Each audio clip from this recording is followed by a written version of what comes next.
The secret of the waves. The village of Sagarpur was a quiet, forgotten place nestled along the rugged coastline of the Arabian Sea. Its people lived simple lives, their days marked by the rhythm of the tides and the cries of seagulls. But beneath the surface of this tranquil existence lay a dark secret, one that had been whispered about for generations but never spoken aloud. The elders called it Larin Ras, the secret of the waves. Chapter 1. The Return. Ayan had not set foot in Sagarpur in over a decade. He had left as a boy, fleeing the suffocating silence of the village after his father's mysterious disappearance. Now, as a young man, he stood on the rocky shore, the salty wind tugging at his hair. The village looked the same, the crumbling houses, the fishing boats bobbing in the harbor, the endless expanse of the sea stretching into the horizon. But something felt different. The air was heavy, charged with an unspoken tension. The villagers avoided his gaze, their faces drawn and pale. Ayan's childhood friend, Rahim, was the only one who greeted him with a semblance of warmth. "You shouldn't have come back," Rahim said, his voice low. "The sea. It's not the same." "What do you mean?" Ayan asked, though a part of him already knew. He had seen the way the waves churned, dark and restless, as if the ocean itself was alive and angry. Rahim hesitated, then shook his head. "Just stay away from the water, Ayan, please." Chapter 2. The Whispers. That night, Ayan lay awake in his childhood home, the sound of the waves crashing against the shore echoing in his ears. He couldn't shake the feeling that something was watching him, something vast and ancient. He thought of his father, a fisherman who had vanished one stormy night, leaving behind only his empty boat and a single cryptic note. "The waves have taken me. Do not follow." As the hours dragged on, Ayan began to hear it, a faint melodic hum that seemed to come from the sea itself. It was beautiful and haunting, a siren's song that tugged at his very soul. Against his better judgment, he rose from his bed and stepped outside. The moon hung low in the sky, casting an eerie silver light over the water. The waves seemed to glow, their crests shimmering with an otherworldly luminescence. And then he saw it, a figure standing on the shore, its silhouette blurred and shifting, as if made of water itself. "Who's there?" Ayan called, his voice trembling. The figure turned, and Ayan's breath caught in his throat.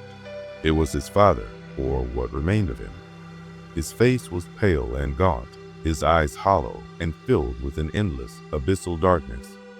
He opened his mouth to speak, but no words came out, only the sound of rushing water.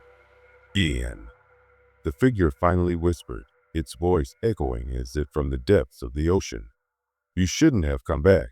Chapter 3. The Curse. The next morning, Ayan woke on the shore, drenched and shivering. He wasn't sure if it had been a dream, but the memory of his father's hollow eyes lingered, seared into his mind. He sought out Rahim, who reluctantly agreed to tell him the truth. "It's the curse," Rahim said, his voice barely above a whisper.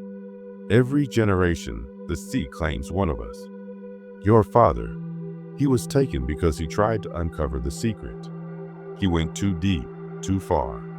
And now it's calling you. What secret?" Ayan demanded, his heart pounding.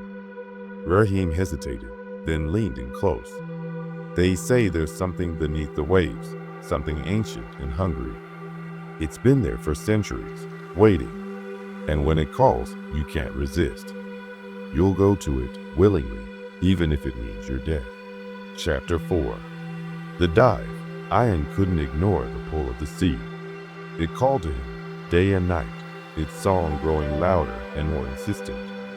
He knew it was madness, but he had to know the truth about his father, about the curse, about the secret that lay hidden in the depths. He borrowed a boat and set out at dawn, the horizon glowing with the first light of day. The sea was calm, almost unnaturally so, as if it was holding its breath. When he reached the spot where his father had disappeared, he anchored the boat and prepared to dive. The water was icy cold, the darkness below swallowing the light. Ian descended deeper and deeper, the pressure building in his ears. And then he saw it, a massive, cavernous structure covered in glowing algae.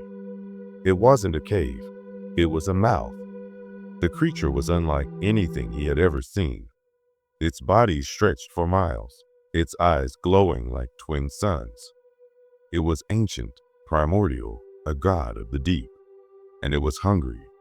Chapter 5. The Sacrifice. Ian tried to swim away, but the creature's song filled his mind, drowning out all thought. He was powerless to resist. As he was drawn into the creature's maw, he saw them, the faces of the villagers who had been taken, their eyes hollow and filled with the same abyssal darkness as his father's. And then he understood. The creature wasn't just feeding on their bodies, it was feeding on their souls, their memories, their very essence. It was eternal, and it would never stop. As the darkness closed in, Ian made a choice. He reached into his pocket and pulled out a small, sharp knife. With the last of his strength, he plunged it into his own heart, severing the creature's hold on him. The last thing he saw was the creature's eyes, filled with a mixture of rage and respect. Chapter 6. The Endless Sea. Back in Sagarapur, the villagers gathered on the shore, their faces pale and drawn. They knew what had happened. They could feel it in the air, in the waves, in the silence that hung over the village like a shroud. Rahim stood at the water's edge, staring out at the horizon. He had tried to warn Ian, but he knew it was futile. The sea always claimed its due. As the sun set, the waves began to churn, dark and restless. The villagers turned away, unable to bear the sight. But Rahim stayed, his eyes fixed on the water. He could still hear the song, faint and distant, calling to him. And he knew, deep down, that it was only a matter of time before he answered.